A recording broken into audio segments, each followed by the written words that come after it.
65 साल का रमेश गार्डन में बैठा हुआ था। जून का वो महीना था। हल्की सी बूंदाबांदी हो रही थी और उसने देखा सामने से एक बच्चा अपने 10th क्लास का रिजल्ट साथ में लेकर आ रहा है।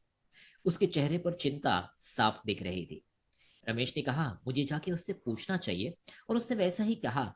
उसके पास वो गया। उसने पूछा, क्या बात है बेटा, बहुत चिंता में लग रहे हो? क्या तुम्हारा रिजल्ट अच्छा नहीं आया?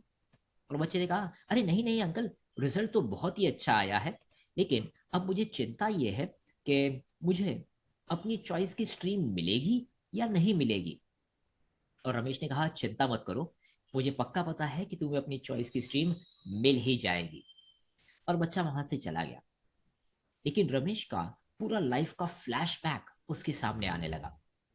उसने सोचा कि जब वो 10th की एग्जाम देकर निकला था, उसका रिजल्ट जब उसके पास आया था, तब वो भी ऐसी ही चिंता में था। फिर उसे कुछ स्ट्रीम मिल गई। उसके बाद में 12वीं के बाद उसे ये चिंता खाई जा रही थी उसे सही कॉलेज मिलेगा या नहीं। कॉलेज के पूरे टाइम पर वो ठीक से असाइनमेंट कर पाएगा या नहीं, 1 स्ट्रोक में पास होगा या नहीं। और जब वहां पर उसका काम हो गया, तब क्या मुझे अच्छी कंपनी में नौकरी मिलेगी? और उसके बाद में क्या मैं अपना घर खरीद पाऊंगा? क्या मुझे अच्छी लड़की मिलेगी? क्या मेरे पास गाड़ी होगी? क्या मेरे बच्चे होंगे? किस तरीके से होंगे? कैसे वो बड़े होंगे?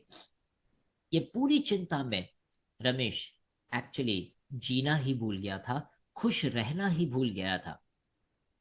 क्या हम भी ऐसा ही कुछ कर रहे हैं? अपनी हैप्पीनेस, अपनी खुशी कल पे पोस्टपोन कर रहे हैं। और एक्चुअली ये आइडियल सिचुएशन जिंदगी में कभी आने ही वाली नहीं है। तो क्या इसका मतलब ये है कि आप कभी खुशी नहीं होंगे?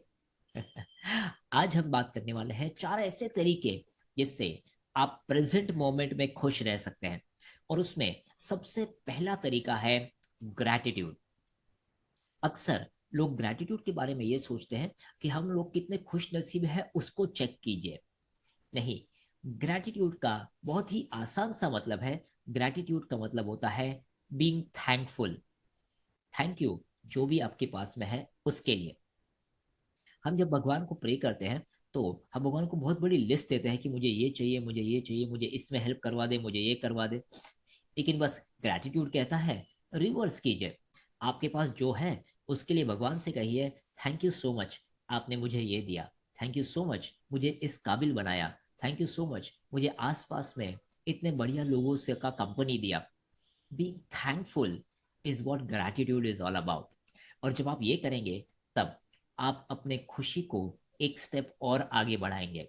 तो यह है पहला तरीका जिससे आप अभी इसी समय खुश हो सकते हैं। दूसरा तरीका है spend time with your self. अक्सर हम लोग लोगों से बात करने के लिए समय निकालते हैं, फोन लगाते हैं और लोगों से बात करते हैं। दिन का ऐसा कोई भी टाइम नहीं होता जिस टाइम हम किसी और के साथ में एंगेज ना हो।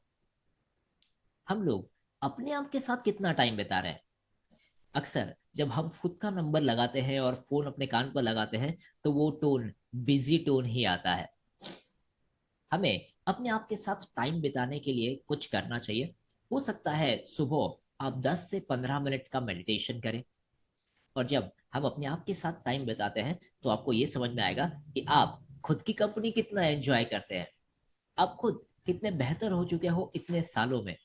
और आप क्या अचीव करना चाहते हो, अपने आप के साथ वाला वो डायलॉग है ना, वो बहुत ही मजेदार होता है। उसके लिए आपको अपने सेल फोन को बंद करके रखना होगा। शायद ऐसा कुछ करना होगा जिससे आप पूरी दुनिया से कट ऑफ हो जाए, एक 15 से 20 मिनट के लिए। और जब आप ये रोज करने लगेंगे, तो देखिए आपके लाइफ में खुशियां कितनी और बढ़ती जाएगी। तो ये था दूसरा तरीका। तीसरा तरीका है get into some act of kindness. कुछ ऐसा कीजिए जिससे आप दुनिया को कुछ देते हो, और उसके बदले में आपको कुछ मिलने वाला नहीं है, ये पक्की बात है। फॉर एग्जाम्पल, आप किसी एनजीओ के साथ एसोसिएट होकर ट्री प्लांटेशन ड्राइव में जा सकते हो, ब्लड डोनेशन कैंप्स में जा सकते हो, गरीबों को कुछ खिला सकते हो। या फिर सबसे सिंपल तरीका, अगर किसी के साथ कुछ बात करने का मौका मिलता है, तब मुस्कुराकर सिर्फ उनके साथ बात कर सकते हो, या सिर्फ उनकी बातें सुन सकते हो, क्योंकि बोलने से उनका मन हल्का हो जाएगा। And that is also an act of kindness. अगर आप ये करना शुरू करेंगे तब भी आपको अपनी लाइफ की एक्चुअल कीमत भी पता चलेगी.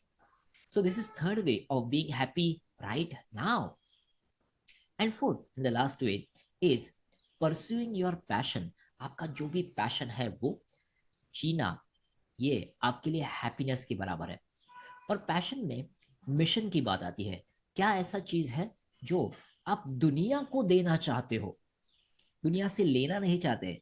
मिशन हमेशा खुद से बढ़कर होता है. गोल हमेशा खुद के लिए होते हैं कि मुझे ये चाहिए लाइफ से, लेकिन मिशन ऐसा होता है जो आप देने की बात करते हो.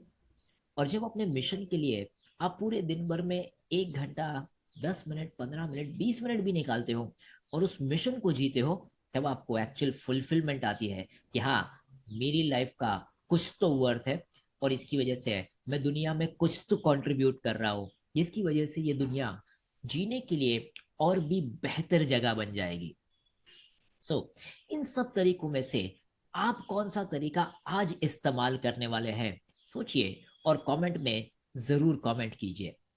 I am looking forward for your comments. Have a wonderful day.